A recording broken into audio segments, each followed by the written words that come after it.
네, 여러분, 제6장 이온결합 화합물에 대해서 강의하겠습니다. 이 이온결합 화합물 챕터에서는 주기적 경향과 결합 이론을 조금 다루고 넘어가겠습니다. 자, 차례입니다. 8개의 서브섹션으로 이루어져 있는데요. 이온은 어떤 전자 배치를 가지는지 공부해보고, 이온의 반지름은 어떤 경향성을 가지는지 공부해보겠습니다. 그리고 한편 이온화 에너지하고 고차 이온화 에너지의 개념과 이 이온화 에너지가 주기율표에서 어떤 주기적 성질을 가지는지 공부하고 전자 친화도에 대한 개념도 같이 공부를 하겠습니다. 이온화 에너지와 전자 친화도는 노는 서로 이제 반대되는 개념이죠. 이온화 에너지는 어떤 원자에서 전자 하나를 떼내서 양이온으로 만들 때 필요한 에너지를 말합니다. 고차 이온화 에너지라고 하는 것은 하나씩, 두 개씩, 세 개씩 전자를 순차적으로 떼낼 때 필요한 에너지를 말합니다. 이에 비해 전자 친화도는 특정한 원자에 전자를 하나 넣었을 때 어떤 에너지 변화가 일어나는지를 이야기하는 것입니다. 다음으로는 이러한 패턴 하에서 이제 8전자 규칙을 공부를 해보고요. 이온 결합과 이온성 고체의 형성, 그리고 이온성 고체의 격자 에너지에 대해서 공부하겠습니다. 자, 우선 이온의 전자 배치입니다. 여러분 대체로 이온의 전자 배치를 알고 있으실 겁니다. 뭐 우리가 아직 8전자 규칙을 이 챕터에서 공부하진 않았지만 여러분 대체로 8전자 규칙이 무엇인지 알고 있으실 거고 특정한 원소들은 최외각 전자가 8전자 규칙을 만족하도록 전자의 배치를 가지면 안정해진다 라고 하는 개념을 갖고 있으실 거예요. 이런 우리 컨셉 하에서 이걸 좀 공부해 봅시다. 자, 주족 원소의 이온. 주족 원소라고 하는 것은 1A에서 7A족을 이야기를 하는 겁니다. 우리가 이제 메인 그룹 엘리멘트, 전형 금속이라고 하면은 이제 전형 금속의 전체를 이야기를 하는 거예요. 그러니까 주기율표에서 전이 금속을 뺀 것들을 주족 원소라고 부릅니다. 자, 이런 주족 원소들은 가장 가까운 비활성 기체의 전자 배열을 가진다. 이럴 때 이제 안정하다라는 것이 이제 이온의 전자 배치의 첫 번째 규칙인데요. 가장 가까운 비활성 기체라는 건 무슨 말이냐? 주기율표상에서 원자 번호 순서에서 가장 자기한테 가깝게 있는 비활성 기체를 얘기를 하는 겁니다. 예를 들어 이제 리튬 같으면은 가장 가까운 비활성 기체가 헬륨이죠. 물론 리튬하고 같은 주기에는 네온이 존재를 하지만 리튬하고 원자 번호상 가장 가까운 비활성 기체는 헬륨이기 때문에 전자를 하나 잃어서 헬륨의 전자 배치를 가지게 됩니다. 그래서 보통 주적 원소의 이온은 비활성 기체와 등전자입니다.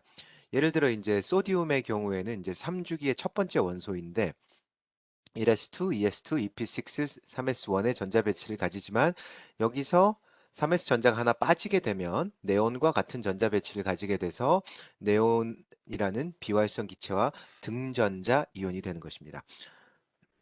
염소 같은 경우에는 전자를 하나 더 받아서 3p5에 전자가 하나 더 더해져서 3p6 배치를 이루게 되면은 아르곤이라는 비활성 기체와 동일한 전자 배치를 갖는 등전자 이온이 됩니다. 이런 식으로 자기 주변에 있는 비활성 기체하고 비슷한 형태의 그러니까 말하자면 이제 최외각 껍질에 전자가 8개 존재하도록 전자 배치를 해줍니다. 자, 하나하나 좀 뜯어서 봅시다. 1족과 2족 원소는 원자과 껍질인 s오비탈에서 전자를 잃고 양이온을 형성하게 됩니다. 그래서 결과적으로 모든 이온은 자기보다 조금 더 원자 번호가 낮은 비활성 기체의 전자 배열을 가집니다. 자, 1족 원자는 전자를 하나 잃으면 되겠죠. 그 S에 하나 있는 전자고 2족 원자는 S에 두 개 있는 전자를 잃게 됩니다. 그래서 소디움과 마그네슘은 모두 다 이온 형태를 가질 때 1s2, 2s2, EP6의 네온의 전자 배치를 가지게 됩니다. 오른쪽 말단에 있는 16족과 17족 원소를 봅시다. 어, 뭐 6A족, 7A족이라고도 부르는 것들이죠. 17족은 한 개의 전자를 받았을 경우, 16족은 두 개의 전자를 받았을 경우 비활성 기체의 전자 배치를 갖게 됩니다. 예를 들어 산소의 경우에는 EP4의 전자 배치에서 전자 두 개를 더 더하게 되면 EP6의 네온의 전자 배치를 갖게 되는 겁니다. 이런 식으로 이제 안정한 형태의 이온이 만들어집니다. 자, 이 표에는 몇 가지 일반적인 주족 이온하고 그들의 비활성 기체의 전자 배치를 보여주고 있는데요. 우리가 주족 원소들은 일단 전이금속을 빼고니까 우리가 많이 보는 것들, 수소, 그다음에 뭐 수헬립의 붕탄질산으로 보자면 수소, 헬륨 빼고 리튬, 베릴륨, 그다음에 뭐 붕탄질산도 있겠지만 붕탄질산은 사실 이렇게 이온을 많이 만드는 붕소하고 탄소는 이온을 많이 만드는 형태가 아니어서 산소 같은 경우, 그다음에 불소, 그다음에 그다음 주기로 넘어가서 소디움, 마그네슘, 알루미늄, 그다음 주기로 그다음에 설퍼, 클로라이드, 그다음 주기로 넘어가서 포타슘, 칼슘, 갈륨 이런 형태로 됩니다. 그러니까 여기서는 이제 어 4A족, 5A족이 좀 빠져 있는데 뭐 이런 경우에는 이제 얘네들이 주기율표의 주기상에서 가운데 놓여 있기 때문에 오른쪽 비활성 기체의 전자 배치를 가지던 이제 왼쪽으로 전자를 잃어서 가지던 비슷한 형태여서 여기서 지금 설명을 안 하고 있는 것뿐입니다. 자, 여기 뭐 한 가지 사례가 있는데요. 갈륨, 인듐, 딸륨은 각 이제 3 플러스의 전자 배치를 갖는 이온이 된다라고 하는데, 얘는들은 사실 이 d 오비탈이 있어요. 4주기부터는 d 오비탈에 전자가 있기 때문에 비활성 기체의 전자 배치를 갖는 것은 아니라고 볼 수가 있습니다. 그거는 이제 우리가 이온화 에너지를 설명을 할 때 이렇게 전이금속일 경우에는 어느 순서로 전자가 빠져나가고 어느 순서로 전자가 들어오느냐를 보게 되면은 알 수 있을 겁니다. 자, 전이 금속의 이온은 전자를 제거할 때 어떻게 되느냐? 전이 금속은 전자를 채울 때는 우리가 아우프바흐 원리에 따라서 1s, 2s, 2p, 3s, 3p 오비탈의 전자가 채워지고 난 다음에 3d 오비탈의 전자가 채워지기 전에 우선 4s 오비탈의 전자가 먼저 채워지죠. 자, 써볼까요? 1s, 2s, 2p, 다음에 3s, 3p 다음에 4s가 먼저 채워지고 3d가 채워집니다. 예. 그러니까 4s 오비탈의 전자가 3d 오비탈의 전자보다 4s 오비탈이 3d 오비탈보다 에너지가 더 낮은 곳에 있기 때문에 4s가 먼저 채워지는데 전자를 잃을 때는 s부터 먼저 잃게 됩니다. 그러니까 바깥쪽 껍질이기 때문에 S에서 전자를 읽고 그 다음에 D에서 전자를 읽는 형식이 됩니다. 예를 들어 이제 스칸듐 같은 경우 스칸듐은 원자 번호가 21번이고요. 포타슘, 칼슘 다음에 나오는 그 주기율표상에선 순서대로 보면 세 번째 나오는 원소인데요. 이 전이금속 스칸듐에서 시작해서 핵이 인력과 내부 전자에 의한 불완전한 가리움 때문에 3d 오비탈이 4s 오비탈보다 에너지가 낮아지기 때문입니다. 이게 되게 헷갈리는 얘기일 수가 있어요. 전자를 채울 때는 4s가 더 낮다고 했는데 전자를 떼낼 때는 왜 3D가 더 낮냐? 이건 어떻게 생각하셔야 되냐 하면은 그 양자수로 정의되는 오비탈 자체는 4s 오비탈이 3d 오비탈보다 에너지가 낮습니다만은 여기에 전자가 채워질 경우 이 경우에는 4s 오비탈이 더 스크린 이펙트를 많이 받아서 이 가리움 효과라는 거는 내가 전자라면은 내가 원자핵 플러스 전하를 가진 핵에 의해서 전하 대 전하 인터랙션으로 끌려가야 되는데 내가 얼마나 안쪽에 있는 전자들에 의해서 이 유효 핵전하를 잘 전달을 못 받느냐 하는 겁니다. 4s 오비탈이 훨씬 더 이렇게 그 전자의 분포도가 더 넓습니다.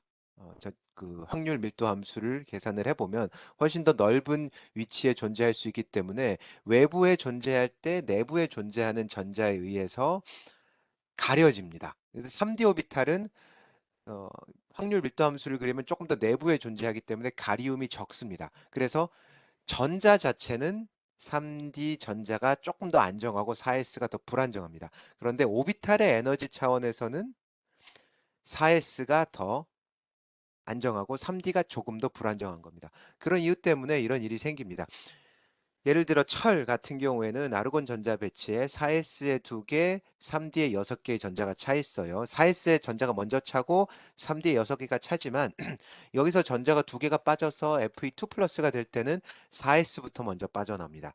그 다음에 전자가 하나 더 빠져나오면은 3D5 전자 배치를 갖는 Fe3 플러스가 됩니다. 자, 이런 것들을 이제 잘 기억을 해두시면은 이제 이온을 만들 때 어떤 순서로 전자가 빠져나가서 어떤 이온이 어떤 전자 배치를 가지게 되느냐를 알 수가 있습니다.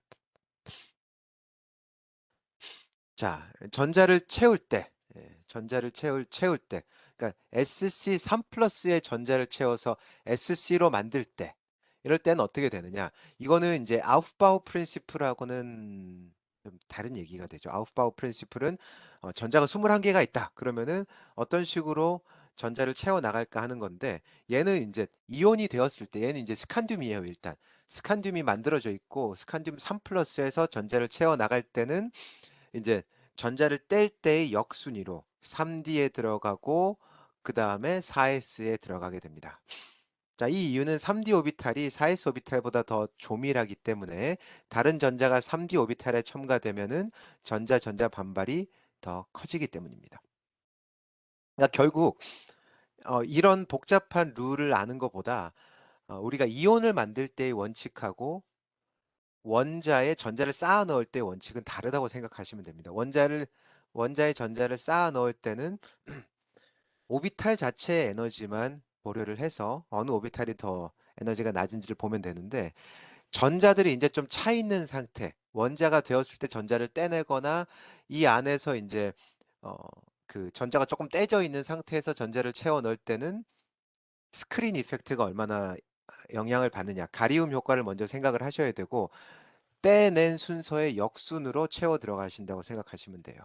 그러니까 결국 SC3 플러스는 어떤 형태로든 A 아르곤하고 같은 전자 배치를 갖게 되고 SC2 플러스는 어 SC2 플러스 아니 SC3 플러스는 아르곤하고 같고요. SC2 플러스는 3 플러스에서 전자를 받아서 만들었던지 1 플러스에서 전자를 떼서 만들었던지 간에 요 전자 배치를 항상 가진다는 겁니다. 그러니까 항상 똑같은 이온은 똑같은 전자 배치를 가진다라고 기억하시면 되겠습니다. 자, 여기 나와 있는 이 그림은 사실 우리 일반화학에서 다루는 종류의 이야기가 아닙니다. 그러니까 그 전자가 갖고 있는 에너지를 보여주는 거거든요. 전자가 갖고 있는 에너지가 4s에서 3d 오비탈에서 달라지는데 원자 번호에 따라서 다르다는 걸 표현해 주는 거예요. 그래서 여러분들 이걸 외우실 필요는 없고 화학에서는 이제 무기화학에서 이걸 하나하나씩 다룹니다. 스핀 양자수까지 더해가지고 다루게 되는데요. 우리 책에서는 간단하게 이렇게 설명을 합니다. 3D 오비탈의 에너지와 4s 오비탈의 에너지가 원자 번호 4에서 20까지는 4s 오비탈이 더 낮은데 그때부터 급격히 21부터 그러니까 전이 금속이 시작되는 스칸디움 때부터 3D 오비탈의 에너지가 더 떨어진다. 뭐 런 얘기를 통해서 4S가 먼저 떨어진다라고 보여주는데 요거는 이제 해석하기 나름이고 어떤 데이터를 가지고 설명하냐에 따라서 조금씩 달라지기 때문에 이걸 너무 신경 쓰시진 않으셔도 돼요. 자, 이온의 바닥 상태 전자 배치를 예측합시다. 그러면은 이온의 바닥 상태 전자 배치를 예측할 때 우리가 기억해야 되는 건 뭐냐? 이 이온에 들어있는 전자의 개수를 세서 축조 원리를 적용하면 안 된다는 겁니다. 중성 원자일 때의 전자 배치를 먼저 그린 다음에 하나씩 떼나가야 된다는 거예요. 자, 그럼 셀레늄을 한번 볼까요? 셀레늄은 몇 번이죠? 수헬리베, 붕탄, 질산, 불레, 나마, 알규, 인황, 염화, 카카, 스티바크, 망철, 코니구, 갈개비, 셀. 34번이네요. Z가 34니까 네. 여러분도 같이 한번 써보세요. 1S에 2개, 2S에 2개, 2P에 6개 하면 전자 10개 차고요. 3S에 2개, 3P에 6개 하면 8개 차고요. 이제 16개 집어넣어야겠죠.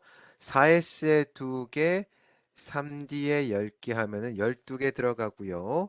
예, 전자가 지금 30개 들어갔네요. 그러면 4P에 4개의 전자가 차면 되겠습니다. 그러면 셀레늄 같은 경우에는 이제 1s2, 2s2, 2p6, 3s2, 3p6, 4s2, 3d10, 4p4의 전자 배치를 가지는데 여기서 전자 2개가 더 들어간다. 그러면은 p 오비탈의 전자가 들어가기 때문에 4p6까지 차게 되겠죠. 이것은 이제 크립톤의 전자 배치와 동일합니다. 자, 세슘 같은 경우에는 어떻게 되냐? 세슘 같은 경우에는 어, 세슘 같은 경우에는 셀부크, 루스, 이지니모, 테루로파른카, 요 이제 지논 다음에 시슘이 나오거든요. 지논 다음에 시슘이 나오면은 여기서 하나 더 전자를 뗐기 때문에 지논하고 같은 전자 배치가 되네요. 지논의 전자 배치는 1s2, 2s2, 2p6, 3s2, 3p6, 4s2, 3d10, 4p6, os2, 4d10, 5p6까지가 되는데요. 그냥 지논의 전자 배치라고 생각하시면 되겠어요. 자, 크로뮴 같은 게 우리가 이제 앞에서 얘기했었던 전이 금속인데요. 크로뮴은 수헤리베, 붕탄질산, 불레, 나마, 알그인, 황염, 아카카, 스티바크 24번입니다. 크롬은 24번 1s2, 2s2, 2p6, 3s2, 3p6 네, 알곤의 전자 배치에다가 이제 6개를 더 넣어야 되니까 3s에 3d4라고 생각하실 수 있겠지만 사실 크롬의 전자 배치는 제가 여기다가 써놓을게요. 알곤의 전자 배치에다가 4s2, 3d4가 아니라 알곤의 전자 배치에다가 4s에 하나, 3d에 5개가 됩니다. 이걸 설명하는 얘기들이 되게 많은데요. 전자가 차기 시작하면은 4s에 2개 들어가서 한 작은 오비탈의 전자 반발력을 만드는 것보다 조금 더 오비탈의 개수가 많은 3D 오비탈에 채우는 게 더 좋다라고 설명하는 경우가 되게 많습니다. 뭐 사실 이렇게 쓰던 간에 전자 3개를 빼낼 때는 4s 오비탈에서부터 빼니까 결과적으로 얘는 알곤의 전자 배치에다가 4s에 하나 빠지고 3d에 2개가 빠져서 3d3의 전자 배치를 갖게 되겠죠. 뭐 크롬의 중성 원자의 전자 배치를 모르더라도 뭐 풀 수 있는 문제가 되기는 합니다.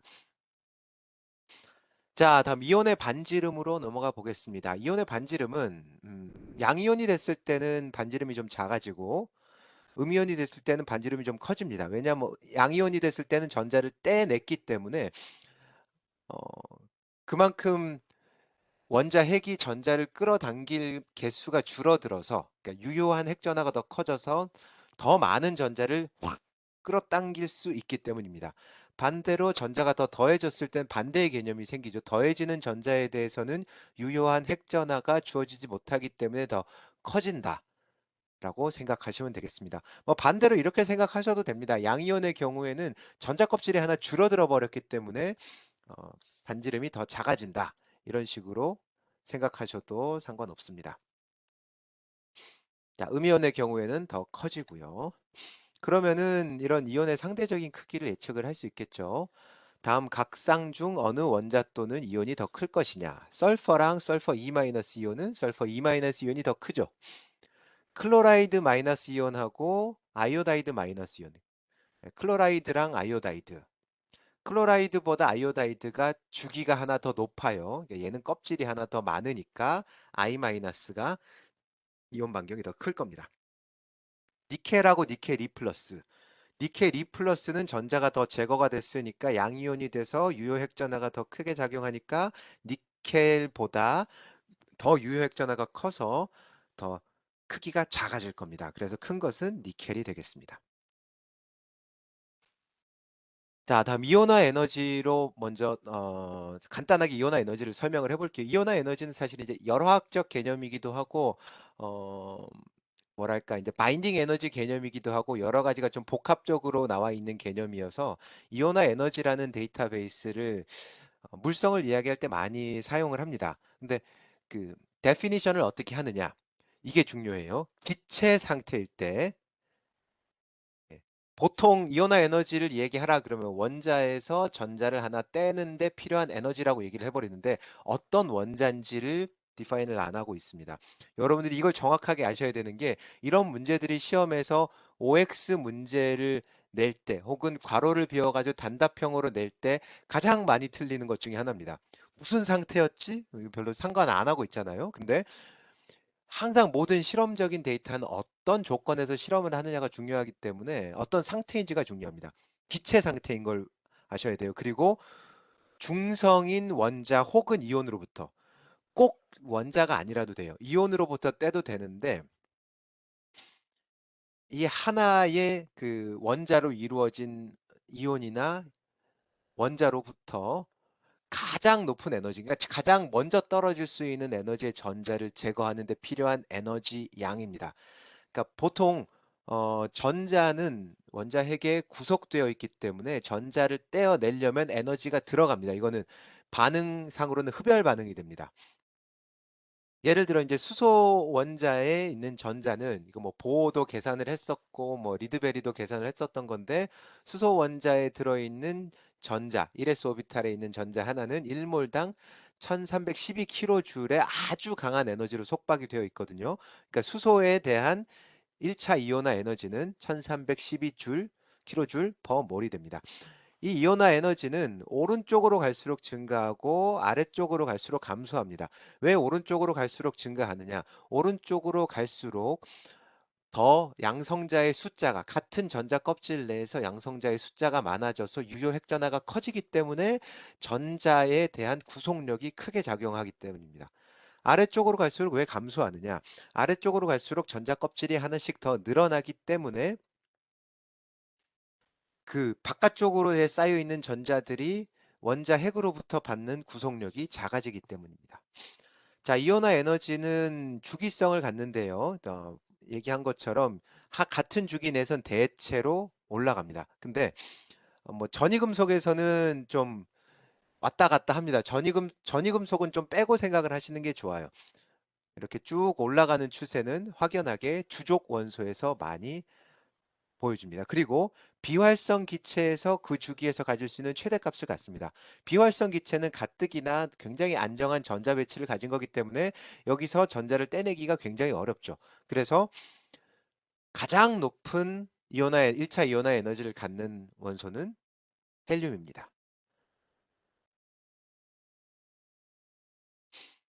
자, 비활성 기체에서 최대값을 가지고요. 이 이유는 채워진 붓껍질의 전자들이 단단하게 핵에 묶여 있기 때문에. 예. 얼마나 전자들이 원자 핵에 의해서 단단하게 속박받고 있느냐를 생각해 주셔야 합니다. 자, 근데 이온화 에너지의 이제 예외 현상이 발견이 되는데요. 리튬, 베릴륨, 붕소, 탄소에서 리튬에서 베릴륨으로 갈 땐 올라갔는데 붕소로 갈 땐 떨어집니다. 이거는 사실 베릴륨이 예상외로 높은 이온화 에너지를 갖는 겁니다. 그리고 질소, 산소, 플로린에서 산소가 조금 낮습니다. 이거는 산소가 조금 예상보다 낮은 값을 가집니다. 베릴륨은 2A족이고 뭐 2족이고 산소는 16족인데 똑같은 3주기에서 2족인 마그네슘하고 6족인 설퍼에서도 동일한 일이 일어나고요. 4주기 2족인 칼슘에서도 동일한 일이 일어납니다. 이 이유가 뭐냐? 베릴륨하고 붕소가 어떤 차이가 있냐 하면요. 베릴륨은 1s2, 2s2의 전자 배치를 가지죠. 그리고 붕소는 1s2, 2s2, EP1의 전자 배치를 갖는데 2s 오비탈하고 EP 오비탈의 에너지는 EP 오비탈의 에너지가 조금 더 높은 곳에 위치를 했으니까 더 낫습니다. 이게 여기 있는 전자가 떼내기가 조금 더 쉬운 겁니다. 그렇기 때문에 S오비탈에 있는 전자를 떼내야 되는 베릴륨의 1차 이온화 에너지가 조금 더 큽니다. 여기서 역전 현상이 일어나고 그 다음부터는 붕, 탄, 질 이렇게 넘어갈 때는 EP 오비탈의 전자가 차 있기 때문에 동일한 에너지 EP 오비탈의 전자가 차 있기 때문에 그 차이가 이제 유효 핵전화에 의해서만 나타나게 됩니다. 나 질소하고 산소에서는 왜 이런 일이 일어나냐? 산소는 왜 전자를 떼기가 좀 더 편해지느냐? 자, 질소는 ES2, 1s2, ES2의 EP3의 전자 배치인데 이 EP 오비탈에 있는 전자들이 전부 다 EPX, EPY, EPZ에 하나씩 채워져요. 이게 절반이 채워진 오비탈은 그 훈투의 규칙에 의해서 스핀 양자수가 최대가 되기 때문에 안정한 형태를 가집니다. 얘가 안정해요. 그래서 여기서 전자를 떼내기가 조금 어렵고요. 반면에 산소는 다시 EP 오비탈의 전자가 하나 더 차서 EPX2의 전자 배치를 갖게 되는데 여기서 전자를 하나 떼내게 되면 훈트의 규칙에 의해서 스핀 양자수가 최대인 전자 배치가 되기 때문에 오른쪽이 조금 안정한 상태가 되는 겁니다. 그래서 전자를 떼내기가 이 경우엔 조금 더 쉬워집니다. 자, 이런 형태로 베릴륨에서 붕소, 질소에서 산소에 로 넘어갈 때의 이온화 에너지의 차이가 생기고 이걸 설명하기 위해서는 여러분들이 중성 원자일 때, 그다음에 전자를 하나 떼낼 때 어떤 전자 배치를 갖는지를 알고 계셔야 되겠습니다. 자, 이온화 에너지의 예측입니다. 셀레늄, 클로라이드, 설퍼 원소를 이온화 에너지가 증가하는 순서대로 씁시다. 자, 셀레늄하고 설퍼는 같은 족의 존재를 하죠. 설퍼가 더 높은 족이, 더 낮은 족이고 셀레늄이 더 높은 족입니다. 그 다음에 어, 염소하고 설퍼는 같은 주기에 속하죠. 그러니까 설퍼가 염소보다 더 왼쪽, 이제 설퍼는 16쪽, 클로린은 17쪽입니다. 그러니까 이 클로린하고 설퍼 그러니까 하나하나씩 써보죠. 셀레늄하고 설퍼를 비교해 보면은 설퍼가 에너지가 더 큽니다. 얘가 더 주기율표상에서 위에 있기 때문에요.